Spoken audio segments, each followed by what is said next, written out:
I think one of the things we've heard kind of consistently throughout the day is, frankly, a reference to American youth, a reference to recruitment, our young people, the future of our country. So I really can't think of a more fitting two gentlemen to discuss, frankly, some of the challenges we're seeing in recruitment of our military and what that means overall for the national security of our nation that we all, I know, love and treasure. Joining us today is Brigadier General Stephen Cheney, United States Marine Corps, retired. Got any Marines in the room? Yeah. All right, there it is. I knew I was waiting for it. He is the President Emeritus of the American Security Project, graduate of the U.S. Naval Academy. We've had quite a few of you through here today. I think that means we're in good company. Navy man myself, General. And he has over 30 years experience as a Marine, including a wide variety of command and staff positions with the operating forces and the supporting establishment. He's done some really incredible things. He's a graduate of the Marine Corps Command and Staff College, National War College, went to the Naval War College, military fellow at the Council on Foreign Relations in New York City, where he's a member. He was a member of the Secretary of State's International Security Advisory Board and the Department of State's Foreign Affairs Policy Board. He's appeared on CNN, Fox, BBC, NPR, Sky News, and many other stations.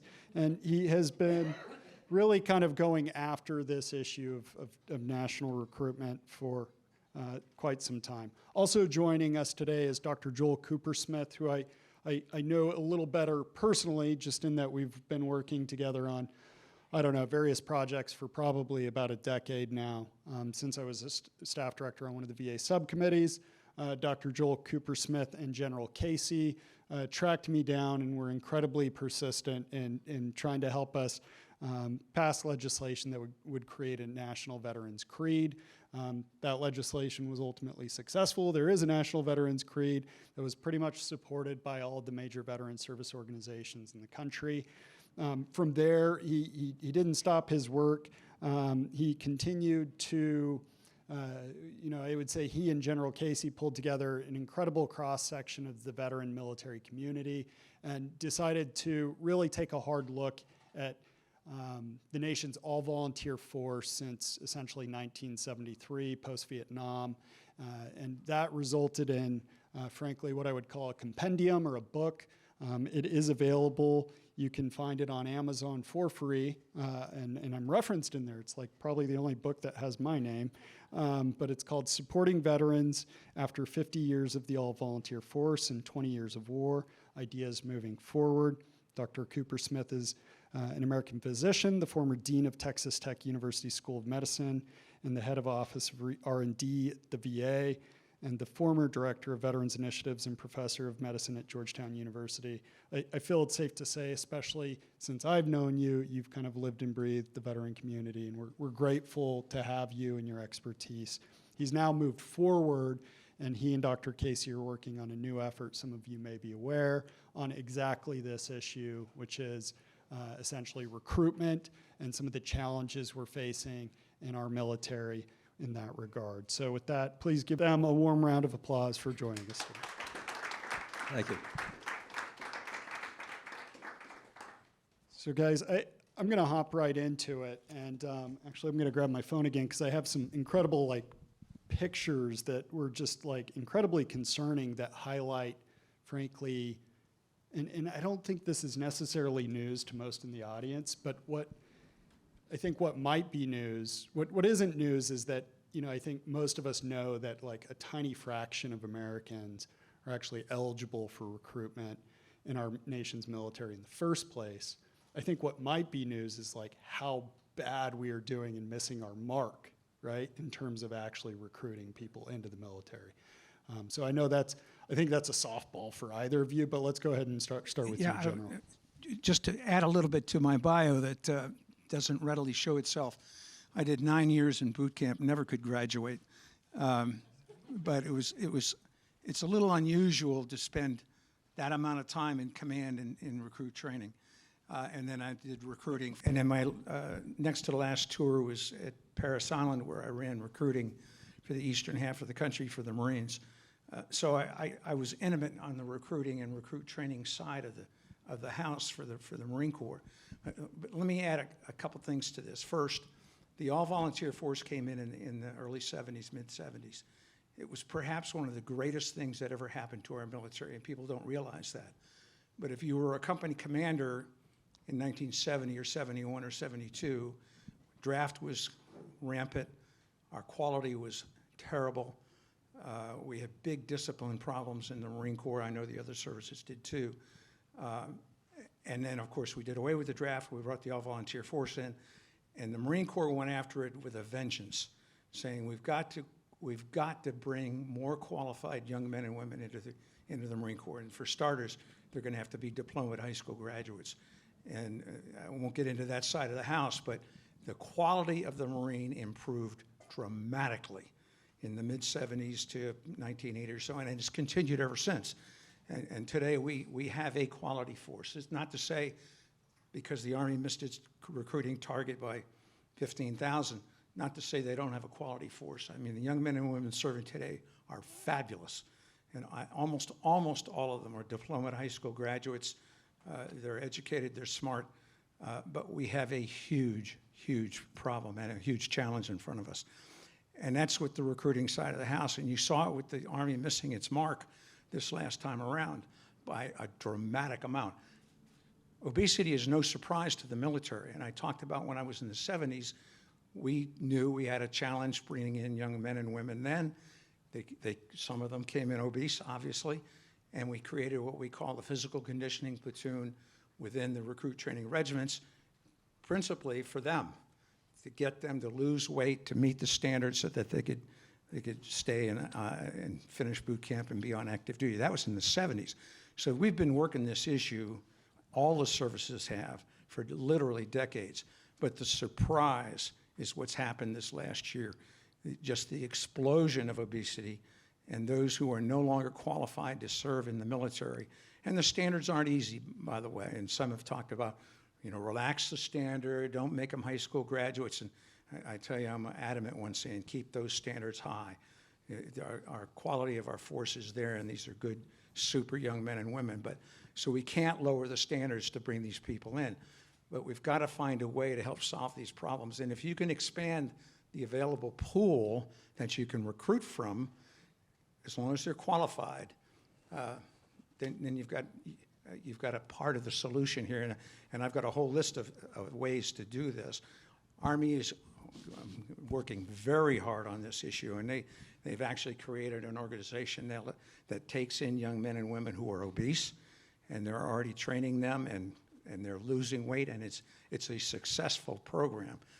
But they know they're an extremist. I think Secretary Wormuth has said she's not going to make the target this year, which is not quite devastating yet. When you're short 15,000 like they were last year, those 15,000 you would have recruited go to MOS school, go to boot camp, and MOS school. It takes them about a year to get up to speed and get out into what we call in the Marine Corps the Fleet Marine Force. So it takes a while for that effect to take hold. But you can see if they miss it again this year, it definitely is going to affect readiness. Yeah, and I pulled up, I wish I would have made a slide out of this. This is put together by the American Security Project, but it just kind of shows the overview of of youth 17 to 24 years old, 77% disqualified, 44% of that is with more than one reason or another condition, 11% overweight only, 8% drug abuse only, 7% medical physical only, 4% mental health, 1% aptitude only, 1% conduct only, 1% dependence only, 23% qualified, but 11% qualified enrolled in college, and then 12% qualified available for military service. I mean, that's pretty concerning, right? That's it. Those are huge numbers, and pretty soon you whittle it down. There's maybe 15 or 20% at most that are even going to be eligible to be recruited. And then you've got to find them, talk to them. Hopefully they'll have the proclivity to want to join, and that's a whole other problem that we've got today. So it becomes very, very difficult. The ratio I used to use for my recruiters was each recruiter had to contact 100 qualified young men and women to get one contract. One contract. And most of our recruiters had a mission of 2 to 2.5 contracts a month. So do the math. They had to get in touch with 200 young men and women just to get their 2 contracts. That has not changed. And it's the same pretty much for all the services. So it is a really, really difficult problem. To flip this over onto the obesity side, obesity is a problem we can solve. And we can talk about this here in a little bit, but there are ways to work it. There are now phenomenal drugs on the market that are helping with this. So it is one of those aspects among all those that you listed there that is somewhat solvable to open up that pool to get more qualified recruits. Dr. Kupersmith, I mean, from your perspective, I know you guys just started kind of jumping in on this new project. I had the chance to sit down and kind of provide, I think, a perspective of the VSO community and kind of where we're at and how veterans are treated today and what does that mean for recruitment and the perception of recruitment. But I know you guys are underway with a fairly big and I'd say very vast project. I mean, can you kind of just give us a sense of what you're working on? Sure. Well, as was said, this is our second workshop. We conducted a workshop 2 years ago with the title that Justin mentioned, and looked at the all-volunteer force as a whole, what it was doing, how the diversity, the recruitment, the return on investment in veterans, which is very high from the all-volunteer force. We get a tremendous return on investment, and it hasn't been properly quantified, actually, and many other aspects of it. And one of the things that was interesting as I look back, and I think it bears on some of the things you said, is Milton Friedman had a very strong role in the all-volunteer force. It was thought, and President Nixon was the president, and it was thought that competition would enhance the military. That was one of the philosophies of the all-volunteer force, and it did. But I think after 50 years of really, I think, recruiting a great force for maybe 45 of those years or 48 of those years, we've hit a wall. And I think I just mentioned, and so in our second workshop, we are looking at that. And we are particularly interested in the role of veterans, the perspective on veterans by society, how veterans are looked at, which has a strong influence. Even George Washington was supposed to have said that that's a very important influence on recruiting for the military. And it has many other influences. So that's what we're looking at now. Now, I would kind of say there are 2 broad things about recruiting. One is cultural. What does the military mean? What does patriotism mean? What does, all the things that we associate with somebody who volunteers for the military for patriotic reasons, for service, all these things have declined in our society. And there are polls and, there's a lot of data, a lot of survey data to show that. Just a recent NORC survey that showed that there was a decline in patriotism, a decline in service as an important aspect of life for Americans, a marked decline. 45% of young people say if there were a Ukraine-like war here, they would leave the country. Now, I doubt that they would really leave the country, frankly. I don't believe that. But they say it, and that means something. I've seen a lot of patients over the years that say they want certain things, and then when it comes to it, forget it. Yeah. So I don't think that would really happen. But it shows something. And I think we've hit against those culture wars and the kinds of the things that are underpinnings for our society have been uprooted by a variety of factors. And this is affecting recruiting, I think, tremendously. The other aspect, of course, is the immediate recruiting issue. Are you giving enough money? Are you caring for the families? Are you worrying about a lot of things that somebody who might be recruited worries about. And, you know, we could learn from Korn Ferry and from many other people like that on that aspect. But I think it's the first aspect that's unique for military recruiting as against recruiting in corporate world and other places. And we really have to think deeply about how to cope with that.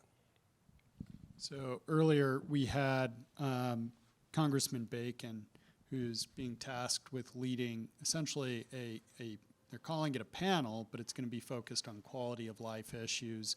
And part of that is military pay, or a big part of that is military pay. And I mean, when you look at, you know, the fact that in certain places, McDonald's is arguably competing in terms of, you know, the economic side of things with junior enlisted service members.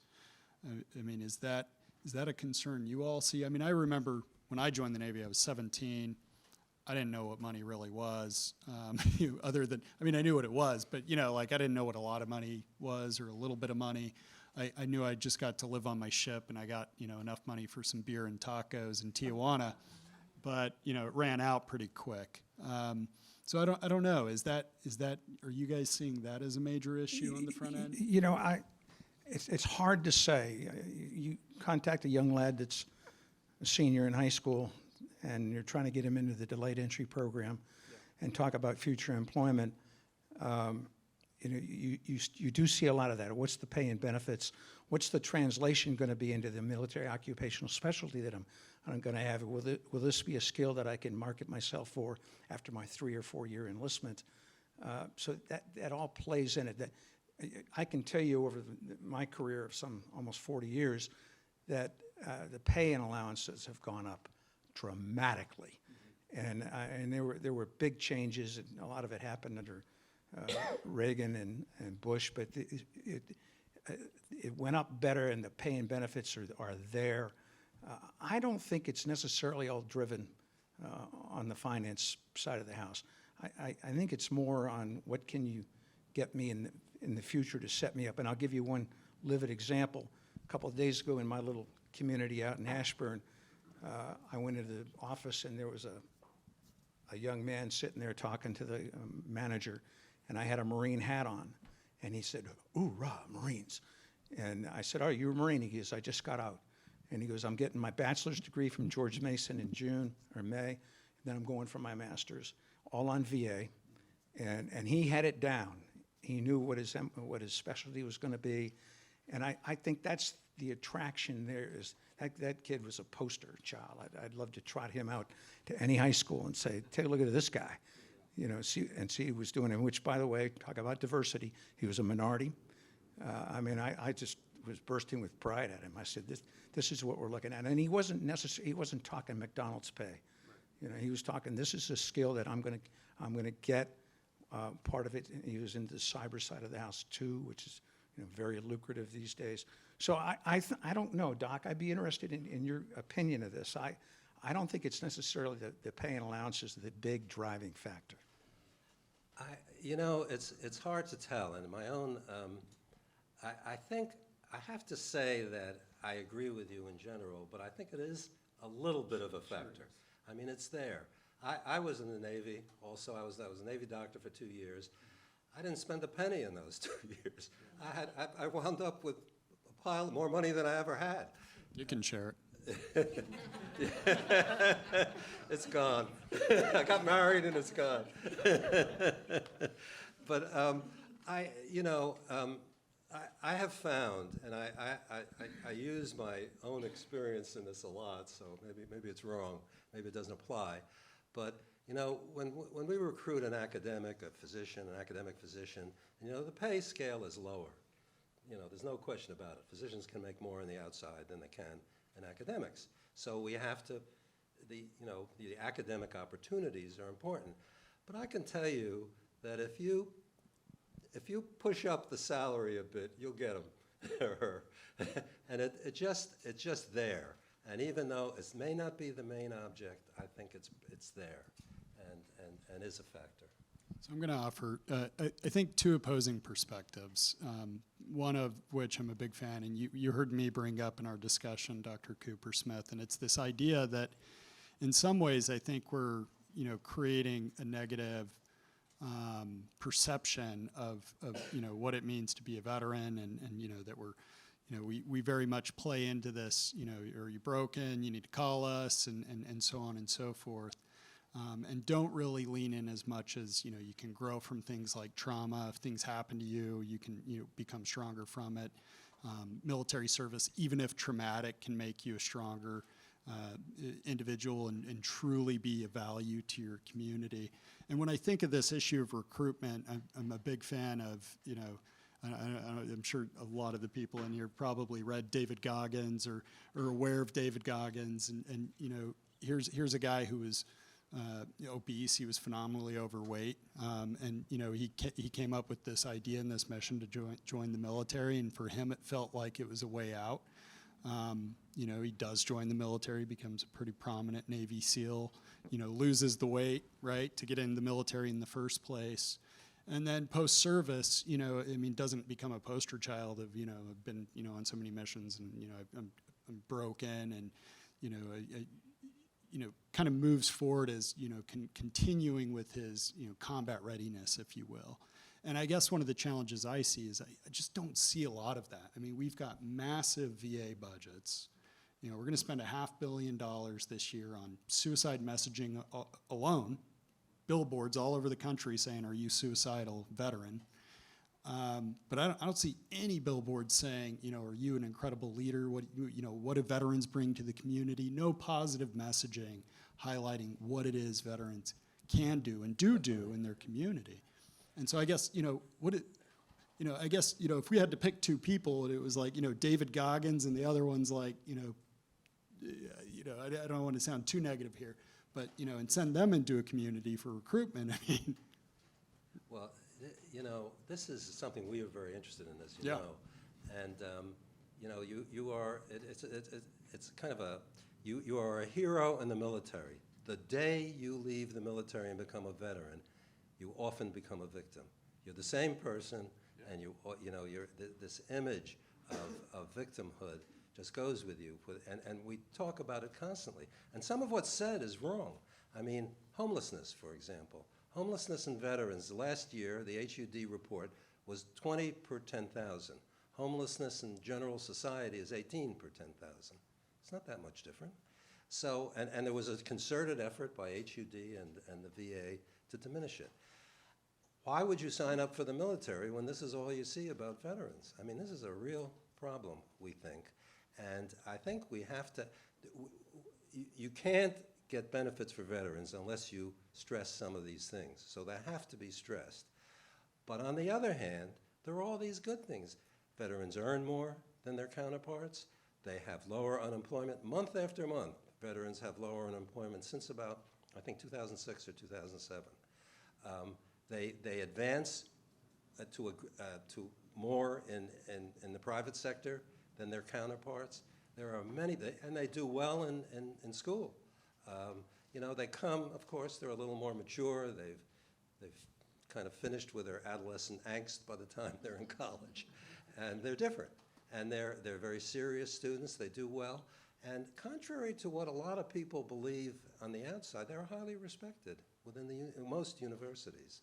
Not all, but most, in spite of different, political and cultural views that many have. So this is, I think, a big issue, and it's hard to deal with. We tend to blame the press for it. The press is doing this and that, but they're getting it from somewhere. It's not, it's a combined thing that we have to, in our view, we have to have a balance somehow. Yeah, and we talked a little bit about that as well with Leo Shane, who, I think most people in here probably know who Leo Shane is. If you don't, I always argue that, he's the guy, if he didn't write, nobody'd know about it, because he's been the main veteran beat reporter for some time.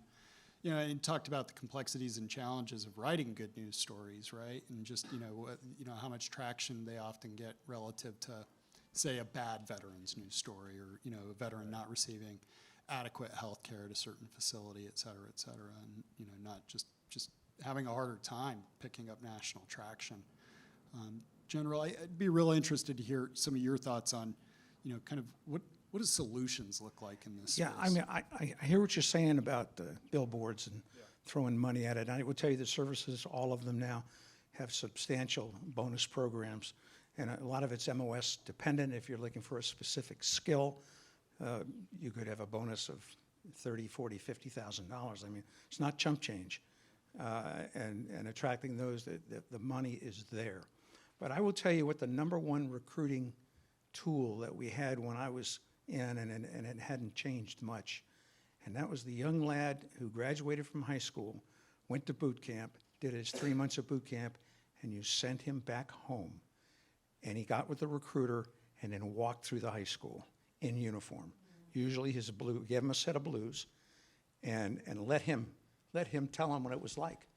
And you know, part of this, of course, is there had to be a mindset change at boot camp. And I will tell you from my, again, almost 40 years of experience, when I first got into boot camp as a company commander in 1974-75, DIs took pride in running a young lad out of boot camp. They said, watch this, I can attrit 20, 30% of these kids because they're not good enough to be Marines. And it's such a bad attitude, and that's what the all-volunteer force changed. All these young men and women wanted to be Marines. They volunteered to be Marines. The job of the DI was to make them Marines, not run them out. If they had a problem, if they were obese, if they had a medical problem, if they had a mental problem, we had a way to try to fix that and still do today. So that whole attitude has shifted. And again, I hear what you're saying, but the billboards, I mean, you go to the Super Bowl and they have the flyover and they have the Marine Color Guard or, you know, the Armed Forces Color Guard. You do need exposure. There's no doubt about it. And I tell you, the prime example about exposure, and I was ignorant about it until a couple of years back when I moved out to Ashburn. On Veterans Day, the local elementary school to which our grandson and granddaughter attend wanted all the veteran relatives to attend, preferably in uniform. I hadn't put on a uniform in 10 years, and I did that day. They fell out the entire school throughout and walked us through the school. And I mean, it was very touching, and I loved it. But all I was thinking in my mind was, these are elementary school kids that are getting exposure to the military, and they're gonna go into secondary school. They're going into high school. Maybe that'll resonate with them, and then they'll understand that, hey, there's a life here, that a future that could be really viable and could be good for them. So that whole attitude has shifted. Now this year, with the Army missing its mark so bad, I tell you what the Marines did this past year, and it's not totally devastating, but it's close. I talked about the young lad graduating from high school.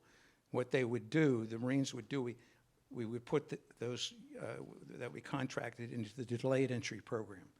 And delayed meaning they wouldn't go in June, July, August, September. They'd go in later in the year so we could level out the load at the recruit training at boot camp.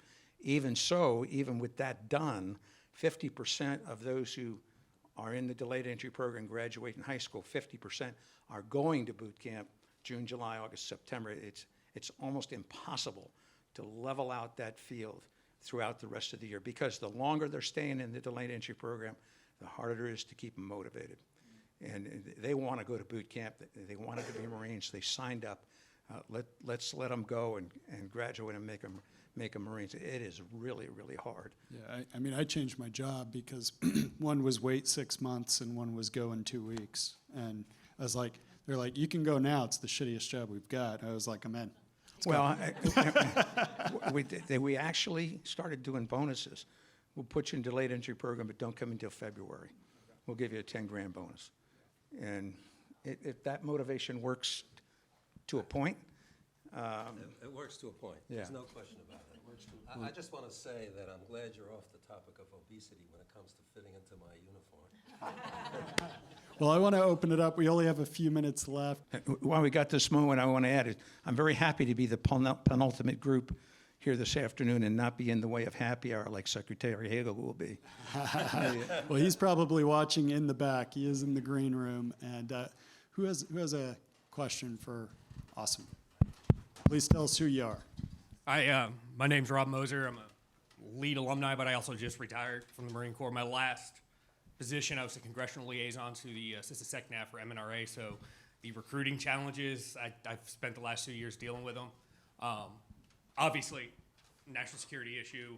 Marine Corps is at 29% for their depth this year. They started this fiscal year that way. Navy at 10. They're both traditionally over 50%, and that's the only way they hit their numbers. They're also 6 to 10% behind their fiscal year goals. Without going into the discussions of society and the civilian military divide and the political polarization that's driving this, more functional things, like, do you have some suggestions? Sir, you're a doctor. I know we're seeing a lot of issues with this MHS genesis and the way records are tracked now, where an individual has something as a child that's now disqualified them for service for their life, or even as a teenager, like it's more strict on the medical side for qualifications, which is reducing the eligible population who obviously has a propensity to serve if they're getting disqualified. And also, what have y'all seen, or what efforts have you seen to increase outreach to get back into schools after COVID? Everyone wants to focus on the politics of the vaccine mandate, but don't realize we lost a lot of the institutional knowledge in the recruiting with the recruiters. Like, General, sir, you can speak. The recruiter shows up, he learns from the recruiters ahead of him, and now he's on the block. We lost that. We lost our business, our leads in the schools with the counselors, and now we're getting pushback. So, gentlemen, have y'all seen any efforts to address those? Well, the bedrock, as I mentioned before, is the young woman or young man who's a senior in high school, and you want to recruit them. And one of the ways we did that, of course, was trot out the recent graduates from the previous year and say, or even bring them back later in the year. We've done that too. I can tell you, I'll give you another anecdotal story. And it bends to the Genesis, to the medical side of the house. If you're not familiar with Genesis, it's a new computer program for the military, and it's very similar to MyChart at Innova and other. All your data is there, and a lot of the data that originally was not accessible is now accessible. And so what's happening is, to the detriment of recruiting, they're uncovering things that these young lads didn't tell us, and it made them unqualified for service. And there is a real drawback to that. Would you rather? But I will tell you that said, at boot camp today, they still do a thing called what we call moment of truth. And you've probably seen it in the movies. Young recruit gets off the bus and onto the yellow footprints, and they keep them up all night. And then they do their issue in boot camp and all that. And about 8 or 9 in the morning, the next morning, they've been up for almost 24 hours at least. Then they sit them all down and say, look, there's probably something in your past that you didn't tell us about. And that if it comes up in the next 90 days and it's disqualifying, we're going to have to throw you out. So tell us now, so maybe we can get a waiver and we can look into it and see if it's waiverable and keep you. And another example of that is I lived on base, of course, at Paris Island. On the 30th of the month, at about 8 or 9:30 at night, in would walk my recruiting guy with a stack of papers wanting waivers signed for that month. And I hated it. I said, how come you didn't give me this 2 or 3 weeks back and you want me to make all these decisions tonight? Of course, their thought was, he'll just sign them and we'll keep this kid. But that's the drawback to the Genesis system. You just as soon let's have the truth. We call it moment of truth, and tell us what you did, or if you smoked a joint last week. Let's just tell us. Just tell us. We're not going to arrest you, but we'll have to put in a waiver, depending on where you are. But that kind of thing. Now, sometimes you uncover things that you really will startle you. I'll put it that way. And that young lad's got to go home. I mean, they said we can't solve this, so you've got to go away. Let me one last point on the delayed entry program. The Army did it last year, and the Marine Corps really, what we call, drained the pool, and they took these young men and women that were already qualified, already contracted, but we weren't going to ship them, so they didn't count as a ship until you shipped them to boot camp. And they drained the pool. They wanted to they had to make their mission. And this year, I think they're doing a little bit better. and they understand it. And one last component to this is the incumbent commandant said, you know, maybe we ought to be thinking about keeping a little bit more of our career-type folks and reduce the recruiting mission. So each person that you can keep beyond their 3 or 4 year enlistment, that's one less you have to recruit. So that's been a very successful program. So I think they're doing a little bit better this year, but the Army, I think, has a little bit of problem. I just want to say a word about the Genesis system and the electronic health record, because that's what's created it. And it brings up a lot of things that really don't matter. And I think it's one of the problems now in medicine is this massive data that every doctor has to deal with, coming from all kinds of different places.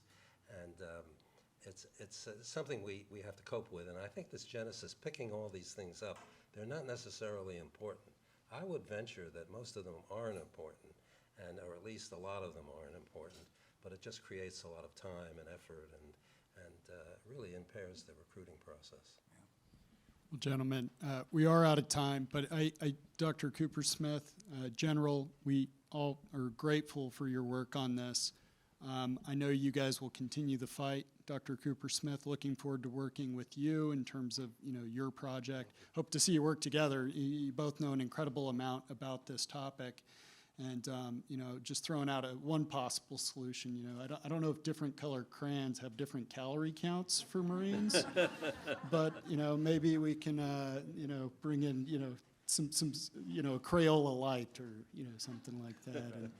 And no, I'm totally kidding, General. It's an honor to have you on the panel, and Dr. Kupersmith, you as well. Thanks for everything you continue to do. Thank you all. All right, thanks.